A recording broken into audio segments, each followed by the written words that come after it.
I'm going to need a favor of yours. For the next 15 minutes, I want you to completely forget about the concept of good and bad. Not because they don't have their place and their importance, they certainly do, but just because sometimes they actually prevent us from finding out what's true. And truth is going to be another very important topic today. I personally never really cared about the truth, just because for the longest period of time, I thought I was an honest person, until one day I blatantly caught myself lying. I was living in London and meeting for a coffee with a friend, and she made me wait for over 30 minutes. And as she arrived, she casually just said, "Oh, sorry, hun, so much traffic going on." To which I then replied, "No worries at all. I'm so happy to see you." I was having this coffee with a friend and I was trying to act like everything was fine, but internally I was absolutely furious. I felt disrespected and I really don't like when people make me wait. So I forced myself to have this coffee and to act as normal as I could, but again, everything felt forced, unnatural, and off. And as I walked home that day, I realized that I actually told a lie instead of just being honest with how she made me feel. That moment opened up the question to something a little bit deeper. And I was wondering, if I lied about this small situation, what are the other things that I'm lying to myself about? Very dangerous questioning in that moment, especially if you're a curious person like I am, because with me, I just want to know. And I figured that maybe you also wanted to know the list of lies that I was telling myself at the time. So I put together a little list that I'm going to share with you together. And to give you a little bit of context here, I was 26 years old, living in London, having a regular boyfriend, regular friend, regular job, just living the London life. And as I start to investigate my life and the different lies I could have potentially tell myself, I've realized that the first scary lie that I was telling myself was, I am in love with my partner. That's what I thought I was. And it was also what I was hoping.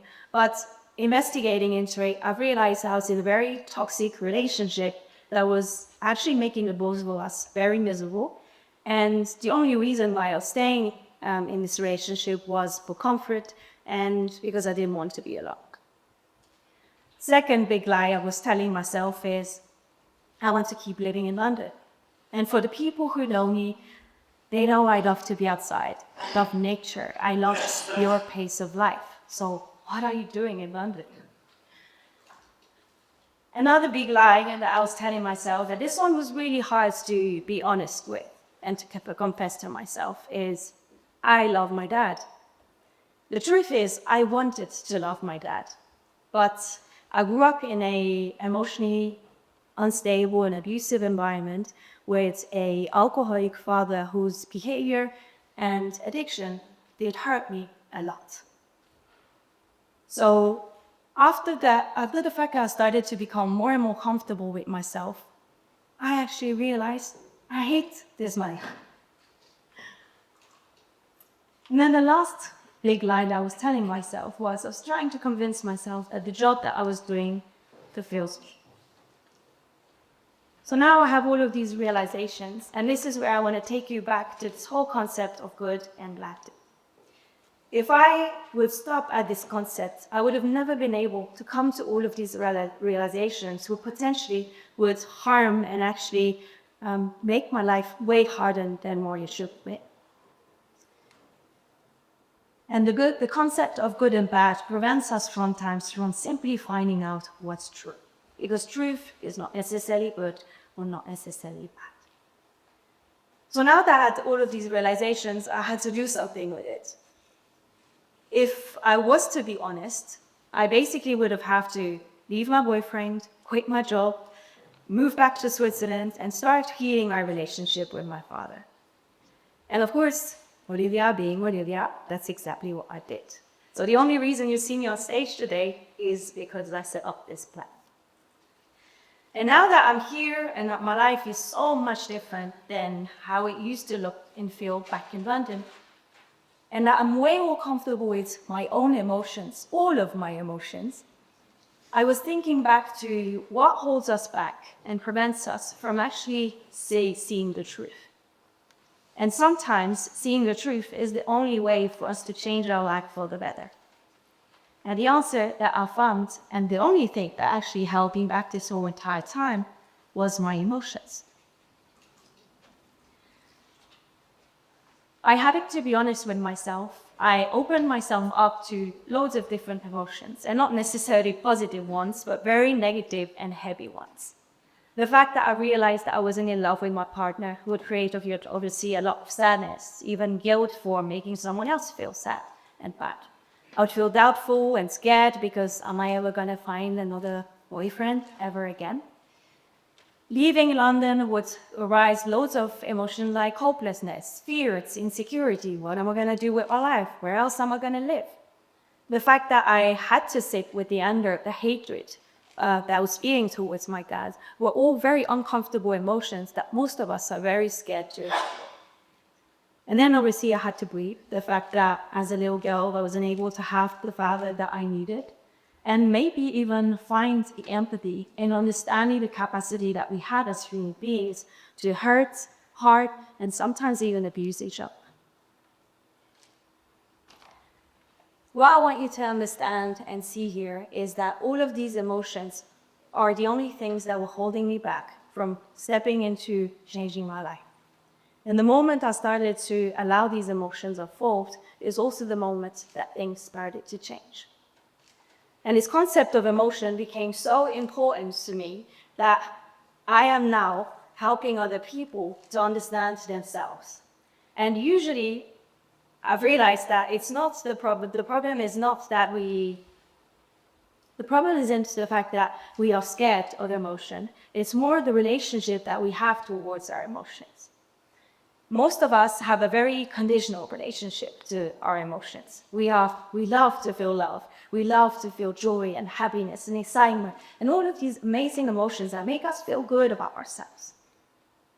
And this conditional relationship that we have doesn't only stop with us, it also extends into the relationship that we have with everyone else and into the world. The same way goes, most people love to be around you when you're in a good mood, when you're happy, when you're successful, when you're exciting, when you're inspiring. But how many people do you know have the capacity to hold you, to feel you, to be present, to be there, and to understand you the moment you start crying? How many people choose to stay whenever you show anger, resentment, or despair? If we all choose to keep that conditional relationship with ourselves, we're not only preventing ourselves, ourselves to have relationships with other people, but we also prevent ourselves to deepen our relationship with ourselves. And I'm pretty sure we all have moments in our lives where we couldn't hold back certain of the heavy emotions that we were feeling, and we couldn't control them anymore, so we just opened up, became vulnerable, and shared them with maybe someone you trusted and you felt safe with. And as you did, the feedback that you got from the other person wasn't a hug, wasn't deep presence, or I'll understand and caress on the shoulder. It usually was this stepping back movement from the other person. So they step back, they close off, they shut down. And in that moment, you go back to thinking, I am wrong or bad for feeling that emotion. But what I want to tell you, if you experience these moments, go back to that time, these moments weren't about you. It's not that you were wrong or bad for feeling that emotion. It was about them. What they told you in that moment is, I don't know what to do right now because I don't know how to feel these emotions for myself in the first place. So as I said, keeping that conditional relationship that we have towards our emotions is not only going to prevent us from having relationships with other people, it's also going to prevent us from deepening our relationship with ourselves. And also find out and figure out what you want and to do with your life. Do you know what we become if we disconnect and don't allow ourselves to feel? robots. And I think we all know how to execute one task after the other, how to smile and be nice, and what to say for us to be perceived as a good person. But I don't think that as human beings, we've been given this huge variety of emotions to feel, to just put them away, to oppress, or to completely deny them. So today, and with this presentation, I actually just want to invite you to come back to yourself and get more comfortable with feeling your own emotions. And to do that, I've put together 4 little steps that you can very simply start to implement.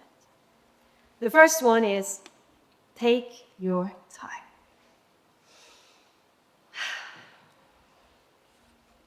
When is the last time you've slowed down? When's the last time you had coffee in silence? When's the last time you just simply sat in the sun?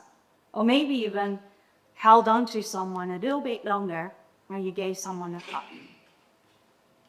See, emotions need time. They need a moment to arrive. They need a moment to expand and to grow and build into something. And then they need a moment to heal.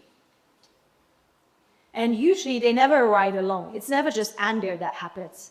It's never just shame. It's a combination of so many different emotions that fit bit by bit and fold. And they almost arrive a little bit like a wave.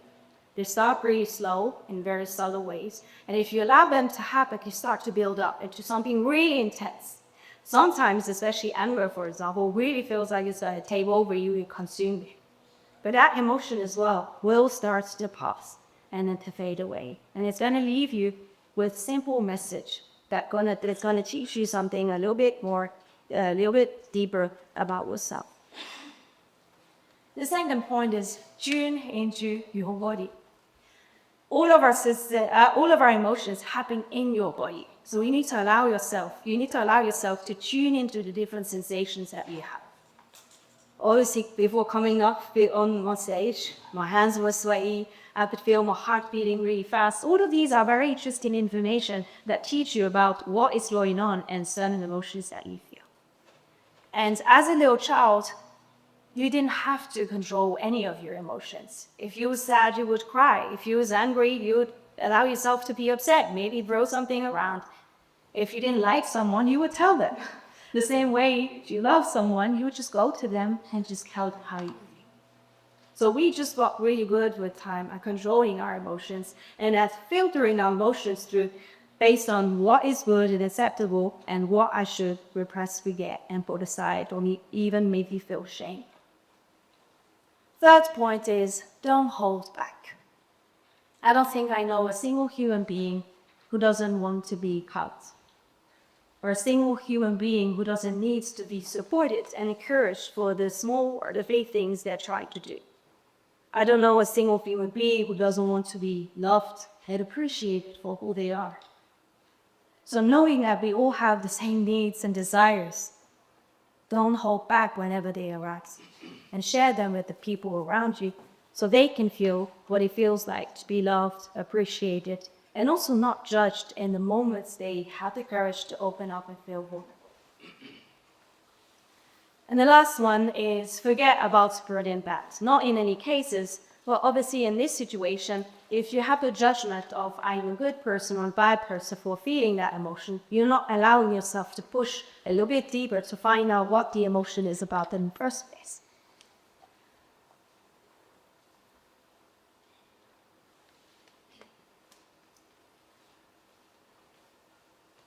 So forget about good and bad in that moment. It's a practice that's never going to be easy, especially at the start. And usually the judgments that you can hear in your head is very rarely yours. It might be a parent, a teacher, or a stranger telling you, or even the voice of society a lot of the time, telling you you should feel ashamed for feeling that emotion. Or maybe the way you express your anger right now is getting out of control. But again, someone who's very comfortable with their emotion is going to be able to hold you exactly the way you need to. And the first person that needs to be able to do that is you with yourself. Allow yourself to cry completely in silence if you are at home. It doesn't even have to have a reason sometimes, because the information about that emotion only comes once that wave is passing. There is a fragility to humans and to the human experience that you can only feel and experience once you truly allow yourself to feel. And I know we're all scared of all of these heavier and deeper emotions, but if you allow yourself to feel them, and the more you allow yourself to feel them, the deeper you're also going to be able to experience all of these amazing emotions that we all love to feel. That happiness, that joy, that contentment, and that excitement. With and through my presentation, I hope that I could invite you to want to be a little bit more human.